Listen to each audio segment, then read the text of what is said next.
தமிழக அரசோட செயல்பாடு எப்படி மேடம் இருக்குது? குறிப்பா இந்தியா முழுவதும் நீட் சம்பந்தமான போராட்டங்கள் பெரிய அளவில் போயிட்டு இருக்குது. உங்களோட நிலைப்பாடு என்ன? இதுக்கு நேற்றே நான் பதில் சொல்லிட்டேன். ஏன்னா ஓட்டு போட்ட மக்கள் தான் உங்க கேள்விக்கு பதில் சொல்லணும். தமிழக அரசின் நிலைப்பாடு செயல்பாடு எப்படி இருக்கிறது என்பதற்கான பதில் ஓட்டு போட்ட தமிழக மக்கள் தான் தரணும். அதுல நான் உறுதியா சொல்றேங்க. ஏன்னா இன்னைக்கு நாங்க தொகுதிக்கு போறோம், ஆய்வு செய்யறோம், அதிகாரிகளை கூப்பிட்டு நாங்க பேசுறோம். எந்த டெண்டர் கூட விடலை, எந்த ஒரு அடிப்படை வேலைகள் கூட இன்னி வரைக்கும் ஆரம்பிக்கல. ஆல்மோஸ்ட் 3 months ஆக போகுது. ஸோ கோடிக்கணக்கான மக்களின் வாழ்வாதாரத்தை கொண்டது. இது ஒன்றும் சும்மா சினிமா கிடையாது. சீன் பண்றதுக்கோ ரீல்ஸ் போடுறதுக்கோ வெறுமனே போட்டோ ஷூட் பண்றது கிடையாது. பல கோடி மக்களினுடைய வாழ்வாதாரத்தை இன்னைக்கு இந்த அரசு கண்டிப்பாக கவனத்துல கொள்ளணும். அதனால நிச்சயமாக இது நல்ல அரசா இல்லையா என்ற கேள்விக்கு பதில் ஓட்டு போட்ட மக்கள் தான் சொல்லணும். மக்கள் தீர்ப்பு தான் மகேசன் தீர்ப்பு. நாங்களும் பொறுத்து இருக்கிறோம், என்ன செய்யறாங்க என்பதை பொறுத்திருந்து பார்ப்போம். அதனால இன்னும் என்னுடைய பதில்கள் இது குறித்து இன்னும் அடுத்த சட்டசபை கூடியதுக்கு பிறகு நான் கண்டிப்பாக சொல்றேன். தமிழக முதலமைச்சர்கிட்ட தமிழ்நாட்டில் உள்ள பெரும் பிரச்சனைகளை பற்றி பேசுவதற்கான திட்டம் எடுக்கிறதா? என்னென்ன கோரிக்கைகளை முன்னோக்கி திட்டம்? நான் சட்டசபையில பேசுறது நீங்க எல்லாருமே பார்த்துருப்பீங்க. வெறும் விருதாச்சலம் தொகுதிக்கு மட்டும் கிடையாது, எல்லாத்தை பத்தியும் தான் நம்ம பேசிட்டு இருக்கோம். அப்படி பார்த்தா இன்னைக்கு ஒகேனக்கல்ல ஆகஸ்ட் 1 நாங்க மாபெரும் ஒரு ஆர்ப்பாட்டத்தை வச்சிருக்கோம் விவசாயிகளுக்காக. இன்னைக்கு வரைக்கும் காவேரியில தண்ணி விடல. மேகதாது அணை கட்டுவோம்னு அவங்க போல்டா சொல்றாங்க கர்நாடகா. நம்ம அரசு என்ன பண்ணுது? அது மட்டும் கிடையாது. இன்னைக்கு நேத்து பாத்தீங்களா எல்லாம் அரிசி விலை ஒரு கிலோ அரிசி 40-50 ரூபாய் வரைக்கும் உயர்ந்து போயிட்டு இருக்கு. 1 டன் அரிசி நேத்து மட்டும் 15,000 ரூபாய் உயர்ந்திருக்கு. அப்போ மக்கள் நம்பி இருக்கிறது அரிசி. இன்னைக்கு அரிசிக்கே இந்த நிலை என்றால் விலைவாசி உயர்வு எப்படி போகும்? இதெல்லாம் நேத்தே நான் பதில் சொல்லியிருக்கேன். So government should take action. அவங்க தான் இதை பத்தி சிந்திக்கணும். வெறும் சினிமா பார்த்துக்கிட்டு தியேட்டர்ல உட்காந்து அழுதுகிட்டு சீன் ஓட்டுறது கிடையாது. இன்னைக்கு பல கோடி மக்கள் வாழ்வாதார பிரச்சனை. அதனால எல்னினோன்னு ஒண்ணு வரப்போகுது. அது மட்டும் கிடையாது, இன்னைக்கு வறட்சி நோக்கி போயிட்டு இருக்கோம். இன்னைக்கு வரைக்கும் தண்ணி இல்லை. நம்ம தமிழ்நாடு மழை இல்லை. இன்னைக்கு ஜூலை எண்ட் ஆக போது, இது வரைக்கும் மழை இல்லை. ஸோ எதை நோக்கி நம்ம போயிட்டு இருக்கோன்றது தான். விவசாயிகள் நல்லா இருந்தால் தமிழ்நாடு நல்லா இருக்கும். அதனால இந்த பஞ்சம், வறட்சி, விலைவாசி உயர்வு இல்லாமல் காக்க வேண்டியது மத்திய மாநில அரசுகளின் கடமை. நேற்று பாருங்க, ஒரு லாக்டவுன் படுகொலை மறுபடியும் தூத்துக்குடியில நடந்திருக்கு. இதெல்லாம் மிக மிக கண்டிக்கக்கூடிய ஒரு விஷயம்.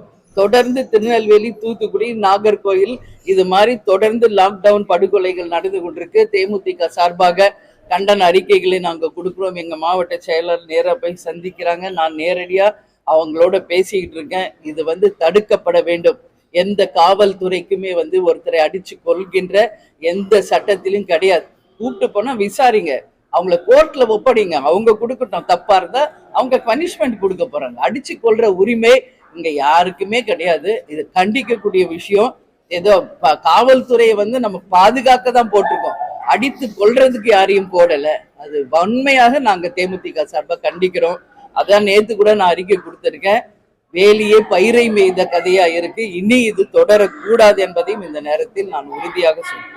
டெல்லியிலும் தமிழ்நாடு மாணவர்கள் போராட்டம் தடியடி நடக்குது. தமிழ்நாடு அரசு சார்பில் போராட்டம் நடந்தா அவங்களும் தடியடி பண்றாங்க. ஒரு அமைச்சர் தேவையில்லாத போராட்டம்ன்றாரு, இன்னொரு அமைச்சர் சாலை போராட்டத்துக்கான இடம் இல்லைன்னு சொல்றாரு. எப்படி பாக்குறீங்க? அந்த அமைச்சர்கிட்ட தான் இந்த பதில் கேட்கணும். எங்களை பொறுத்த வரைக்கும் மக்கள் எதை விரும்புறாங்களோ அதை தான் சட்டமா கொண்டு வரணும். நீட் வேணான்னு ஒட்டுமொத்த இந்தியாவே சொல்லும் போது நீட் அபாலிஷ் பண்ணுங்க. எதுக்கு அப்படி ஒரு போராட்டம் பண்ணி அது கொண்டு என்ன பண்ண போறீங்க? மக்களுக்காக தான் இங்க எந்த ஒரு சட்டமும் சரி, எந்த ஒரு ஸ்கீமும் சரி. மக்களை ஏத்துக்கலன்னா அந்த ஸ்கீம் எதுக்குன்றதுதான் தேமுதிகவின் நிலைப்பாடு. அதனால மக்கள் என்ன நினைக்கிறாங்களோ அதை தான் மத்திய மாநில அரசுகள் கன்சர்ன்ல எடுத்துக்கணும்னு நான் கேட்கிறேன். அதனால அவங்க உரிமையை நிலைநாட்ட அவங்க ஆர்ப்பாட்டம் பண்ணிட்டு இருக்காங்க. அவங்கள உரிய முறையில விளக்கம் கொடுத்து என்ன அவங்கள ஒரே ஒரு மினிஸ்டர் ரிசைன் பண்ண சொல்லி கேட்கிறாங்க. என்ன பண்ணா என்ன? ஆமா தவறு நடந்துருச்சு, இல்ல ஒரு மன்னிப்பு கேட்கணும். எதுவுமே சொல்லலைன்றதுனாலதான் இந்த போராட்டம் பெருசா போயிட்டு இருக்கு. இது நிச்சயமாக ஏற்றுக்கொள்ள முடியாதுங்க. அதனால மக்கள் பக்கம் தான் தேமுதிக நிற்கும். சொல்லும் போது அரிசி விலை குறிப்பா உங்க தொகுதி அந்த கம்மாபுரம் அதிகமா செய்யப்படுது. அங்க மூட்டைக்கு 50 ரூபாய் வாங்குறாங்க. அந்த 50 ரூபாய் நாங்க வாங்கல, அந்த பர்ச்சேஸ் சொல்ற தகவல் நாங்க வாங்கல, அதிகாரிகள் வாங்க சொல்றாங்க.